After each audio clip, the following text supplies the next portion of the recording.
I should have left him there to die.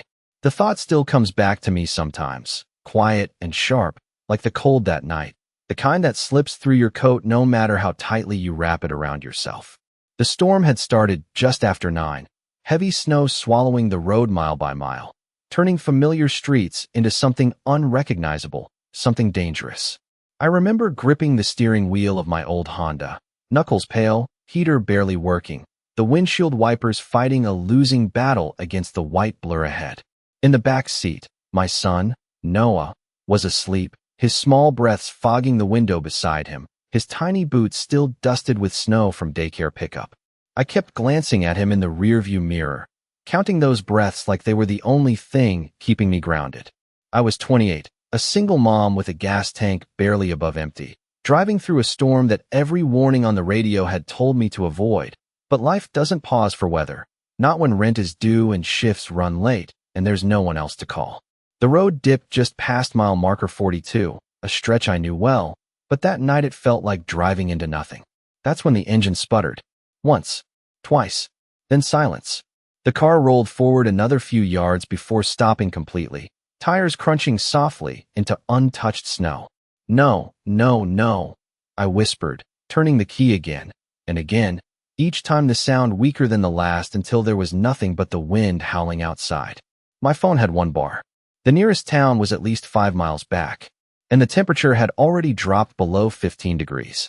I pulled my coat tighter, turned to check on Noah again, brushing a strand of hair from his forehead. It's okay, I whispered, more to myself than to him. We're okay. But I didn't believe it. Not really. I stepped out of the car, the cold hitting me like a wall, sharp and immediate, stealing the breath from my lungs. Snow crunched under my boots as I moved toward the front, hoping for something simple, something fixable, even though I knew nothing about engines. That's when I saw him. At first, I thought it was just a shadow, something the storm had shaped out of darkness and movement. But then lightning flashed somewhere far off, just enough to reveal the outline of a man lying half-buried near the edge of the road. My heart stopped, actually stopped for a second before slamming back into motion. I should have gotten back in the car, locked the doors, waited for help that might never come. That's what any sane person would have done. But instead, I took a step closer, then another. The wind howled louder, as if warning me to turn back, but I didn't listen. I couldn't, because as I got closer, I saw his hand twitch slightly against the snow. He wasn't gone. Not yet. And that was the moment everything changed. I told myself it was just to check if he was breathing. Nothing more. Just a quick look. Then I would go back to the car, lock the doors, and figure out how to keep my son warm until morning. That was the plan. That was what a responsible mother would do. But plans have a way of breaking when you are standing in the middle of a storm with someone's life hanging in the balance. I knelt beside him, the snow soaking through my jeans almost instantly, the cold biting into my skin like a warning I chose to ignore. Up close, he looked even more unreal. Tall, broad shoulders, dressed in a dark coat that was far too expensive for a road like this, now dusted white and half covered in snow. His face was pale, sharp features set in a stillness that made my chest tighten. I hesitated, my hand hovering just above him, unsure if touching him would make this real in a way I could not undo. Then his fingers moved again, just slightly. Enough. Hey, I whispered, my voice almost lost to the wind. Can you hear me? No response. Only the storm answering back. I swallowed hard and pressed my fingers gently against his neck, just like I had seen in movies, praying I was doing it right. There.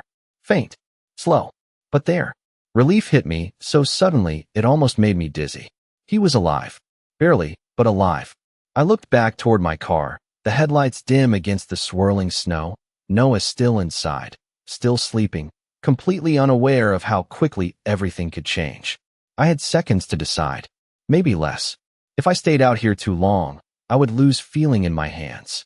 If I brought him into the car, I risked everything. I did not know who he was. I did not know why he was here. And something about him, even like this, felt wrong. Not dangerous in the obvious sense. Something quieter, controlled, like a storm that had learned how to stand still.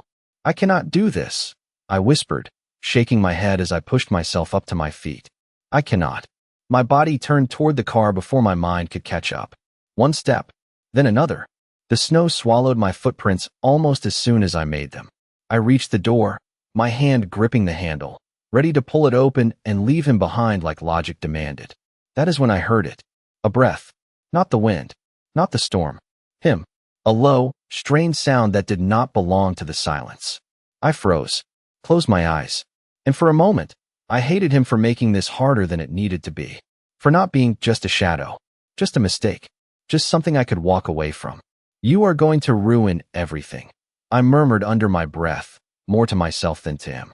But I was already turning back, already walking toward him again. Because some choices are not choices at all. They are who you are. I crouched beside him once more, this time not hesitating. Okay, I said, my voice steadier now, even if my hands were not. Okay, we are doing this. He was heavier than I expected. Solid. Real in a way that made my heart race for reasons I could not explain. I slipped my arms under his shoulders, bracing myself, and pulled. The effort sent a sharp ache through my back, my boots slipping slightly on the icy ground, but I did not stop. Inch by inch, I dragged him toward the car, the wind pushing against me like it wanted him back. By the time I reached the passenger side, I was breathing hard, my arms trembling, my entire body screaming at me to stop. But I did not. I could not. I wrestled the door open, maneuvered him inside as carefully as I could, his head falling back against the seat, his features still unreadable. For a second, I just stood there, staring at him, my chest rising and falling too fast. Snow clung too, his dark hair melting slowly against his skin. He looked like something out of another world, something that did not belong in mine. I shut the door, the sound louder than it should have been, final in a way that made my stomach twist. Then I walked around to the driver's side, climbed in, and locked every door. The car felt smaller now, warmer, but heavier, like the air itself had changed. I glanced at Noah, still asleep, then back at the man beside me. Who are you? I whispered. He did not answer. Of course he did not. But something deep in my chest told me the truth anyway. Whoever he was not someone you just save and forget. And I had just brought him into my world. I did not realize how quiet it had become until I turned the key again and nothing happened.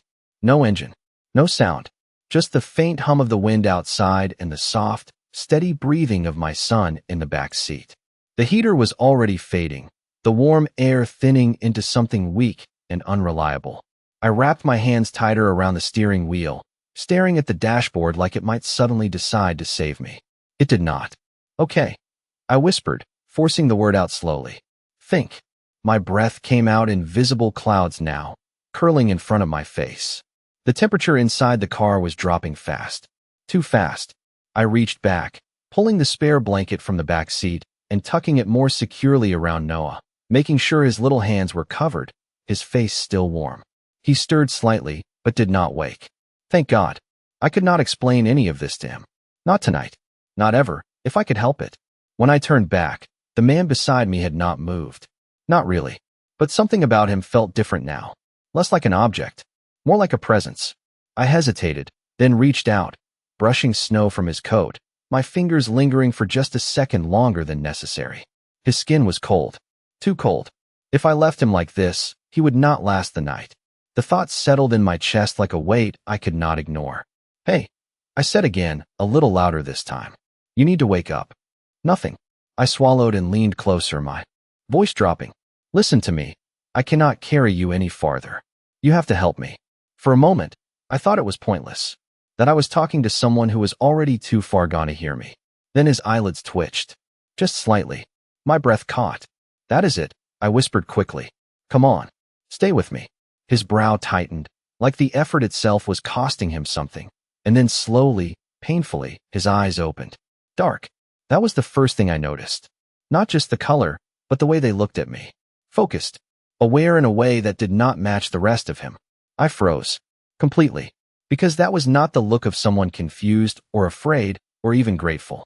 It was the look of someone assessing. Calculating. Like he was trying to understand exactly where he was and who I was in relation to it. You are. His voice was rough, barely there, but controlled. Even like this. Not who I expected.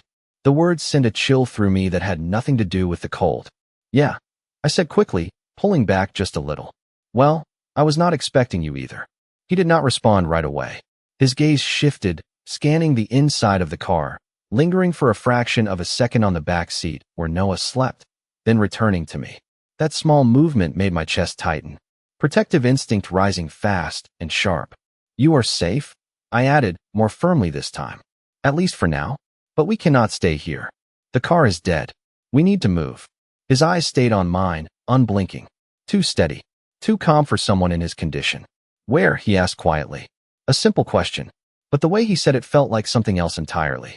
Like it mattered more than it should. I hesitated. Because the truth was, I did not have a good answer.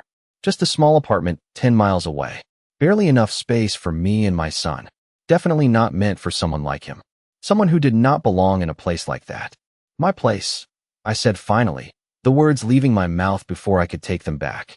His expression did not change. Not really. But something shifted behind his eyes. Something I could not read. "You are inviting a stranger into your home," he said, his voice still low, still controlled, like he was stating a fact rather than asking a question. "Yeah," I replied, trying to ignore the way my heart started to race. "I guess I am." Silence stretched between us for a second too long. Then, slowly, the corner of his mouth moved. Not quite a smile. Not anything warm. Just recognition. "That," he murmured, his gaze locking onto mine again, "is a dangerous habit." And I knew, right then, with absolute certainty, that whatever I had pulled out of that storm was going to change everything. For a moment, neither of us moved. The storm pressed against the car like it was trying to get in, wind rattling the frame, snow tapping against the windows in uneven bursts. Inside, everything felt too still, too quiet. I became suddenly aware of every small sound. My own breathing, the faint creak of the cooling engine, the soft rustle of the blanket as Noah shifted in his sleep, and him, sitting beside me, awake now, watching. I forced myself to look away first, reaching for my phone again, checking the signal like it might have magically improved. 1 bar. Flickering. Useless. "There is a gas station about 2 miles ahead," I said, more to fill the silence than anything else. "If we can get there, we can call for help." He did not respond right away. I could feel his gaze still on me, steady, unreadable. 2 miles, he repeated finally, his voice low, like he was measuring the distance in something other than steps. "In this weather?" "Yeah," I replied, swallowing. "Not ideal." Another pause. Then he shifted slightly, and even that small movement made something in me tense. Not fear exactly. Awareness. Like standing too close to the edge of something you cannot see the bottom of.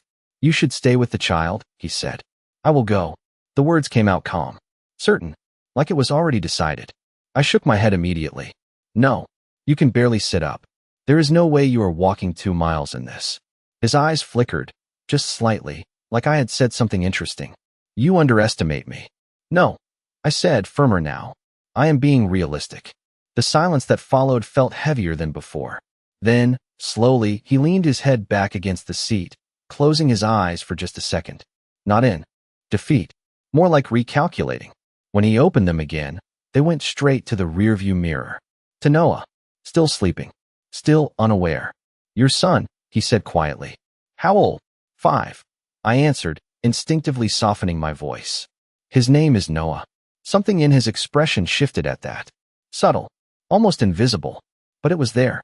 A flicker of something human beneath all that control. "He trusts you," he said. It was not a question. "He does not have a choice," I replied, before I could stop myself. The words hung between us, sharper than I intended. For a second, I regretted saying them. But he did not react the way I expected. If anything, his gaze softened just slightly. "Children always have a choice," he said. "They simply do not realize it yet." I frowned, not sure what to do with that. Not sure I wanted to understand it. "Look," I said, shaking my head as I reached for the door handle. "We can argue philosophy later. Right now, we need to move before it gets colder." I stepped out into the storm again, the wind immediately tearing at my coat, biting at any exposed skin. The cold felt worse now. Sharper. Like the night itself had decided to remind me exactly how fragile we were out here. I moved to the back door, opening it carefully and adjusting the blanket around Noah one more time, making sure he was fully covered. "I'm going to step away for a few minutes, okay?" I whispered, even though he was asleep. "Mommy is right here." Then I closed the door and walked around to the passenger side, opening it and looking at him. Can you stand? I asked. He studied me for a second, like he was deciding something I was not aware of. Then, without a word, he shifted forward, bracing one hand against the seat, and pushed himself up. It was not smooth, not easy, but he did it. And for a brief second, I saw it. The strength underneath everything else. Controlled, contained, dangerous in a way that had nothing to do with what he looked like right now. He stepped out into the snow, taller than I had realized, the storm catching in his dark hair, his coat moving with the wind like it belonged to him. Like none of this touched him the way it should. I reached out instinctively, steadying him, my hand gripping his arm. Solid. Warmer now. Real. His gaze dropped briefly to where I was holding him, then lifted back to my face. Stay close, I said, my voice barely audible over the wind. We do this together. For a second, he did not move. Then he nodded once. And that was the moment I realized something I should have understood earlier. I was not leading him. I was walking beside him. And somehow, that felt even more dangerous. The wind hit us harder the moment we stepped away from the car, like it had been waiting for us to make that mistake. Snow swirled in thick, blinding sheets, sticking to my eyelashes, melting against my skin before the cold could claim it again. I tightened my grip on his arm, feeling the solid weight of him beside me, grounding and unsettling at the same time. 2 miles, I muttered under my breath, more to keep myself moving than anything else. We can do 2 miles. He did not answer, but he did not pull away either. We moved slowly at first, our steps uneven against the packed snow, boots slipping just enough to keep me on edge. The road had disappeared completely, swallowed by white, leaving only the faint memory of direction to guide us forward. I kept glancing back at the car, its shape already fading into the storm, my chest tightening with every step that put more distance between me and Noah. We will come back, I whispered to myself, like a promise I could not afford to break. We will come back. Beside me, he adjusted his footing, his movements steadier now, more controlled. Like each step was something he chose, not something forced on him. I felt it again. That presence, that quiet, controlled strength that did not belong to someone who had been lying in the snow minutes ago. You are recovering fast, I said, my voice barely audible over the wind. Adrenaline, he replied simply. But something in the way he said it made me doubt that was the full truth. We walked in silence after that. The kind of silence that feels heavy, filled with things unsaid, questions I was not sure I wanted answered. My fingers were starting to go numb, even through my gloves, the cold creeping in slowly, patiently. I could feel it in my toes too, a dull ache building with every step. Time stretched strangely in the storm. Minutes felt longer. Distance felt uncertain. I had no idea how far we had actually gone when I finally saw it. A faint glow ahead. Soft. Flickering. Not much, but enough. There, I said quickly, tightening my grip on his arm. Do you see that? His gaze followed mine, locking onto the light almost instantly. Something shifted in his expression again. Focus sharpening. Yes, he said. And for the first time since I had found him, there was something else in his voice. Not relief. Something colder. More certain. We moved faster after that, pushing through the wind, the light growing clearer with every step until the outline of a small gas station came into view. Dark except for a single flickering sign and a dim light inside. It looked closed.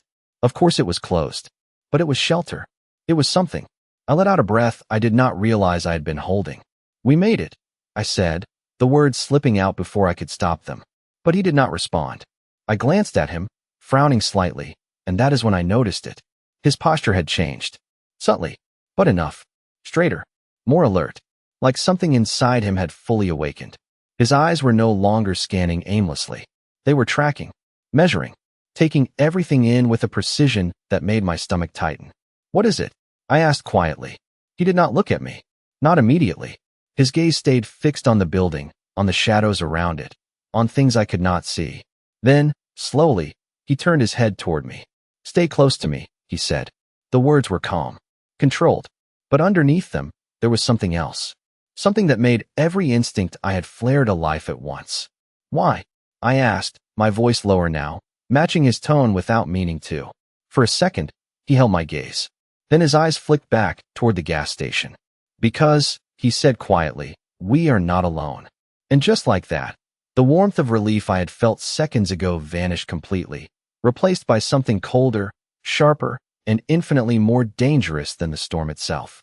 The words settled into my chest before I could fully understand them. We are not alone. I felt it immediately. Like a shift in the air, subtle but undeniable. The kind of instinct that does not come from logic, but from something older, something wired deep inside. I stepped closer to him without thinking, my hand tightening around his arm as my eyes moved toward the gas station again. It looked the same. Small, quiet, almost abandoned. A flickering light above the door. Snow collecting along the edges of the building. Nothing moving. Nothing obvious. And yet, everything felt wrong. What do you mean? I asked, keeping my voice low, my breath barely visible now as I tried to control it. He did not answer right away. Instead, he took a slow step forward, positioning himself slightly ahead of me without making it obvious. The movement was subtle, but I noticed. Of course I noticed. Stay behind me, he said quietly. Not loud, not commanding, but there was no hesitation in it. No room for argument. And somehow, that made it harder to ignore.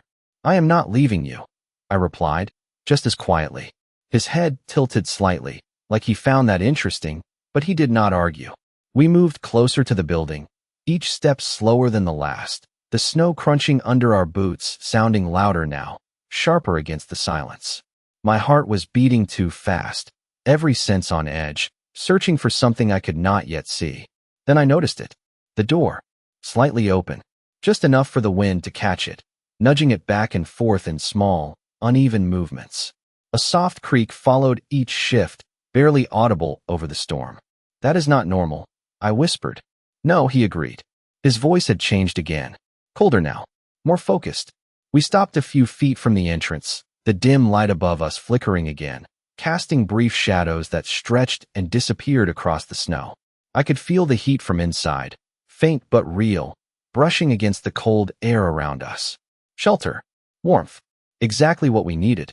Exactly what suddenly felt dangerous.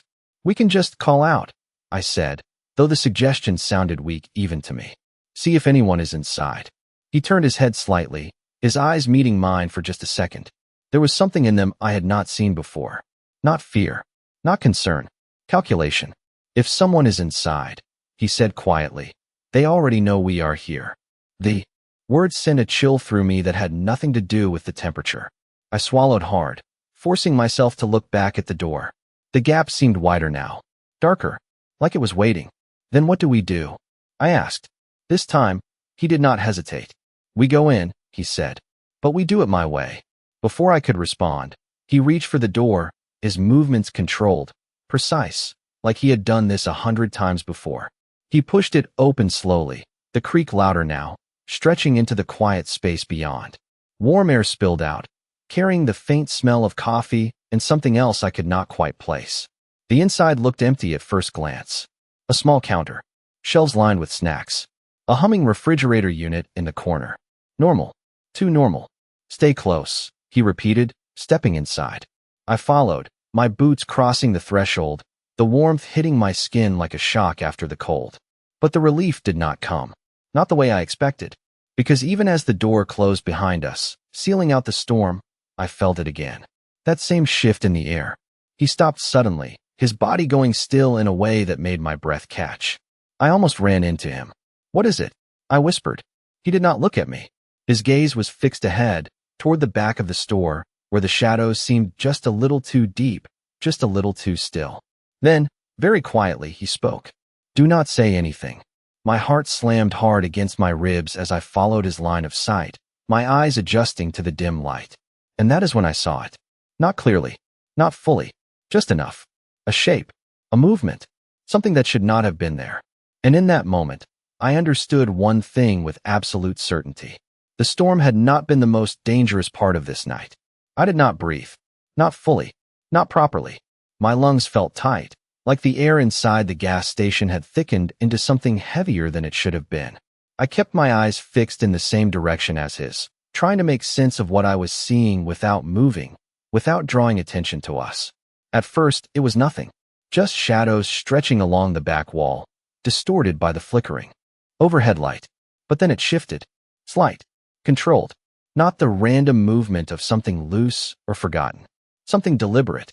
My fingers curled instinctively into the fabric of his coat, holding on without thinking. He did not react. Not outwardly. But I felt it. The way his body stilled even more. Like every muscle had locked into place, not from fear, but from readiness. "Stay here," he murmured, his voice so low I almost missed it. I shook my head immediately, my grip tightening. "No," I whispered back.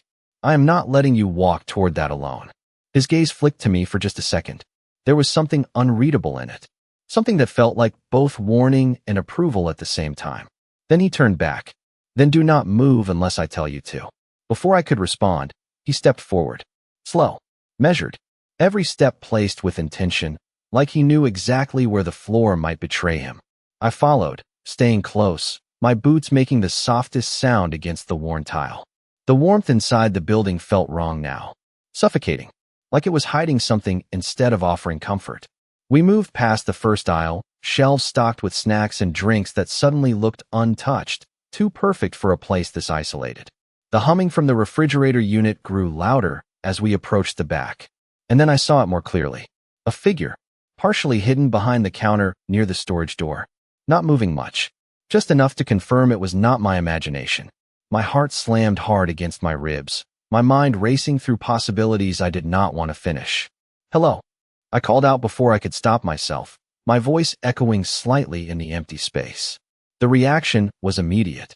Not aggressive, not sudden, just a shift.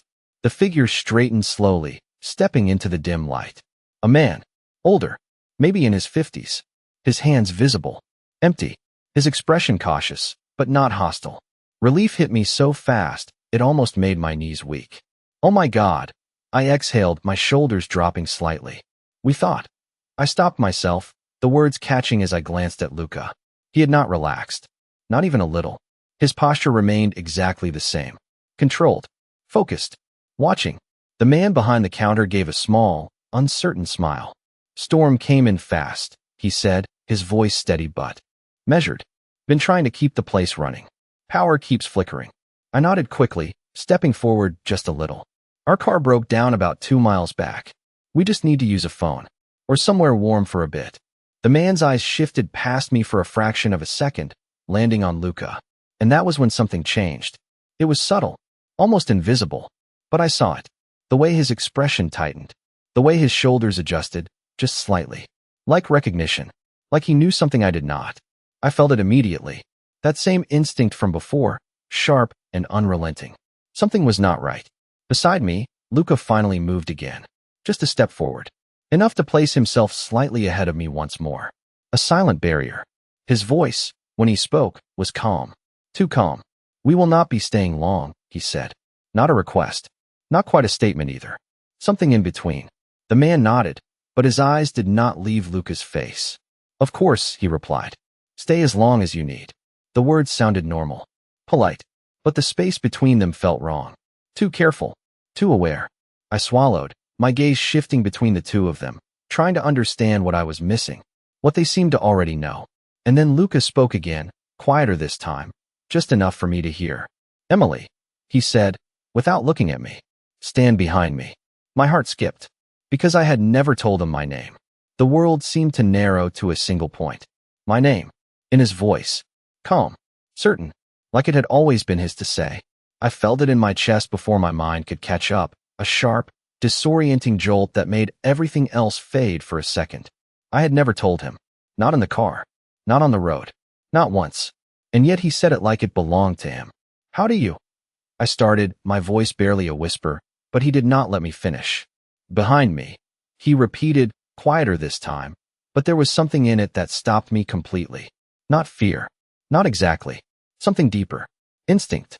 I stepped back without thinking, moving just enough to place him fully between me and the man behind the counter. My heart was racing now, faster than before, every sense heightened, every small detail suddenly too loud, too sharp. The hum of the refrigerator, the flicker of the light above us, the sound of the wind pressing against the building outside. And underneath it all, something else. Something unspoken passing between the two men in front of me. The man behind the counter shifted slightly, his hands still visible, still empty, but his posture had changed. Subtle, controlled, like he was adjusting to a new situation. "You seem to know her," he said, his tone casual, but his eyes were anything but. They stayed locked on Luca, studying him in a way that made my stomach twist. Luca did not answer immediately. He did not need to. The silence itself felt like a response. Heavy, intentional. Then, slowly, he took another step forward, closing the distance just enough to shift the balance of the room. "You should not be here," Luca said quietly. The words were simple, but they carried weight. The kind that does not come from volume, but from certainty. The man's expression tightened for a fraction of a second, then smoothed out again. "This is my store," he replied. "Seems like exactly where I should be." I swallowed, my eyes darting between them, trying to understand what was happening, what I was missing. Because I was missing something. I could feel it. The air between them felt charged now, like a conversation happening without words. Luca's head tilted slightly, just enough to show he was considering something. "No," he said after a moment. "It is not." The man behind the counter let out a small breath, almost like a laugh, but there was no humor in it. "You always were difficult," he said. And that was when everything inside me went still. Always. Not a guess. Not a coincidence. Recognition. Real. Immediate. I felt it again, that instinct rising sharp and undeniable. Whatever this was, it was not random. Beside me, Luca shifted just slightly, his stance widening in a way that made it clear without saying anything that he was ready for something I could not yet see. His hand moved, not fast, not sudden, just enough to reach back and lightly touch my wrist. The contact was brief, controlled, but it sent a strange sense of steadiness through me. "Do not be afraid," he said quietly, his voice meant only for me this time. I almost laughed at that, not because it was funny, but because it was impossible. Fear had already settled deep in my chest, sharp and cold. But there was something else there now too, something unexpected. Trust, not complete, not blind, but enough. Enough to keep me from running. Enough to keep me standing exactly where I was. The man behind the counter took a small step forward, his gaze flicking briefly toward me before returning to Luca. "You brought her here," he said. "That is new." Luca did not look back at me. He did not need to. "She brought me," he replied. The words landed heavier than I expected. Not just a statement. Something more. Something that shifted the space between us in a way I could not explain. The man's eyes narrowed slightly, processing that. Adjusting. "Then she does not understand what she found," he said. I felt my breath catch. Because that was exactly what I had been thinking. From the moment I saw him in the snow. From the moment I pulled him into my car. Luca's voice, when he spoke again, was softer, but somehow even more dangerous. "She does not need to," he said. And for the first time since I had met him, I realized something that changed everything. He was not just protecting himself. He was protecting me. The silence stretched longer this time. Not empty, not uncertain, heavy, final. I felt it settle into the space around us, pressing in from every direction, like the storm had followed us inside and was waiting just beyond the walls. My fingers were still curled lightly against his sleeve, not gripping anymore, just there, like I needed the contact to remind myself this was real. The man behind the counter did not move for a few seconds. He just watched Luca, studied him, measuring something I could not see. Then, slowly, he exhaled, the tension in his shoulders shifting just enough to notice. "You always were like this," he said quietly, turning simple things into something complicated. Luca did not react. Not outwardly.